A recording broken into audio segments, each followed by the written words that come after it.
Real Sarkar சம்பவம். தாவேக்கவில் இணையப் போகும் சகாயம் IAS, Vijay தரப்போகும் வெகுமதி. தமிழக அரசியலில் புதிய பரபரப்பை ஏற்படுத்தும் வகையில் முன்னாள் IAS அதிகாரி சகாயம் விரைவில் தமிழக வெற்றிக் கழகத்தில் இணைய உள்ளதாக தகவல்கள் வெளியாகியுள்ளன. குறிப்பாக திருச்சி கிழக்கு இடைத்தேர்தலில் தாவேக்க சார்பில் சகாயம் போட்டியிடலாம் என்பதோடு மாநிலங்களவை உறுப்பினருக்கான ரேஸ் பட்டியலிலும் அவரது பெயர் இருப்பதாக கூறப்படுகிறது. 2026 சட்டப்பேரவை தேர்தலில் முதல் முறையாக களமிறங்கிய நடிகர் விஜய் தலைமையிலான தமிழக வெற்றிக் கழகம் 108 தொகுதிகளில் வெற்றி பெற்று தமிழகத்தின் முக்கிய அரசியல் சக்தியாக மாறியுள்ளது. முதல்வராக விஜய் பொறுப்பேற்ற பிறகு அடுத்த கட்ட நகர்வுகள் குறித்து தொடர் ஆலோசனை நடைபெற்று வருகிறது. இந்த நிலையில் பெரம்பூர் மற்றும் திருச்சி கிழக்கு ஆகிய 2 தொகுதிகளில் போட்டியிட்டு வெற்றி பெற்றிருந்த விஜய் திருச்சி கிழக்கு தொகுதி உறுப்பினர் பதவியை ராஜினாமா செய்தார். இதையடுத்து திருச்சி கிழக்கு தொகுதி காலியாக இருப்பதாக தேர்தல் ஆணையம் அதிகாரப்பூர்வமாக அறிவித்துள்ளது. விரைவில் அந்த தொகுதிக்கான இடைத்தேர்தல் அறிவிக்கப்படும் என எதிர்பார்க்கப்படுகிறது. அதே நேரத்தில் மயிலம் தொகுதியில் வெற்றி பெற்றதால் மாநிலங்களவை உறுப்பினர் பதவியை CV சண்முகம் ராஜினாமா செய்துள்ளார். இதன் மூலம் காலியாகும் மாநிலங்களவை இடத்துக்கும் விரைவில் தேர்தல் நடைபெறவுள்ளது. தமிழகத்தில் அதிக இடங்களை வென்று காங்கிரஸ், இடதுசாரிகள், விடுதலை சிறுத்தைகள் உள்ளிட்ட கட்சிகளின் ஆதரவுடன் ஆட்சி அமைத்துள்ள தாவேக்க சார்பில் மாநிலங்களவைக்கு யார் அனுப்பப்பட போகிறார்கள் என்பது தற்போது அரசியல் வட்டாரங்களில் பெரிய கேள்வியாக மாறியுள்ளது. காரணம், இதன் மூலம் முதன்முறையாக மாநிலங்களவையில் தாவேக்க பிரதிநிதித்துவம் பெற உள்ளது.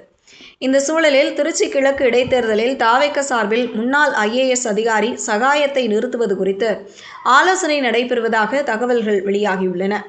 நேர்மையான அதிகாரி என்ற பெயரை பெற்றிருந்த சகாயம் கடந்த சில ஆண்டுகளாக சமூக மற்றும் அரசியல் கருத்துக்களால் பேசி வந்தார். குறிப்பாக விஜய் தலைமையிலான அமைச்சரவை பதவியேற்பு விழாவில் சகாயம் பங்கேற்றது பரபரப்பை கிளப்பியது. அதன் பிறகு அவர் தாவேக்கவில் இணையலாம் என்ற தகவல்கள் தொடர்ந்து பரவி வருகின்றன. இதற்கிடையில் மாநிலங்களவை உறுப்பினர் பதவிக்கான பட்டியலிலும் சகாயத்தின் பெயர் பரிசீலனையில் இருப்பதாக கூறப்படுகிறது. நிர்வாக அனுபவம், தூய்மையான இமேஜ் மற்றும் தேசிய அளவில் பேசக்கூடிய திறன் ஆகிய காரணங்களால் அவரை டெல்லியில் தாவேக்கவின் குரலாக பயன்படுத்த வேண்டும் என்ற எண்ணம் விஜய்க்கு இருப்பதாக தாவேக்க வட்டாரங்கள் கூறுகின்றன. அதே நேரத்தில் அதிமுகவில் இருந்து விலகி தாவேக்கவில் இணைந்த மூத்த அரசியல்வாதி கூப்ப கிருஷ்ணனின் பெயரும் மாநிலங்களவை உறுப்பினர் பதவிக்காக பரிசீலிக்கப்படுவதாக தகவல்கள் வெளியாகியுள்ளன. 3 முறை சட்டமன்ற உறுப்பினராக இருந்ததுடன் அமைச்சராகவும் பணியாற்றிய அனுபவம் அவருக்கு உள்ளது.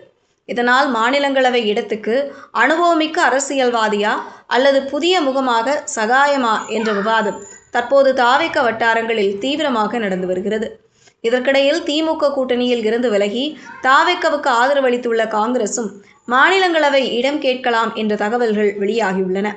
ஆனால் மாநிலங்களவையில் தாவேக்கவின் முதல் பிரதிநிதியாக கட்சிக்கே சொந்தமான ஒருவரை அனுப்ப வேண்டும் என்ற மனநிலையில் முதல்வர் விஜய் இருப்பதாக கூறப்படுகிறது. அதனால் சகாயம் உண்மையிலேயே தாவேக்கவில் இணையப் போகிறாரா, அவருக்கு திருச்சி கிழக்கு இடைத்தேர்தலில் வாய்ப்பு அல்லது மாநிலங்களவை பதவியா என்பது குறித்து விரைவில் வெளியாகலாம் என்கின்றனர் தமிழக வெற்றிக் கழகத்தினர்.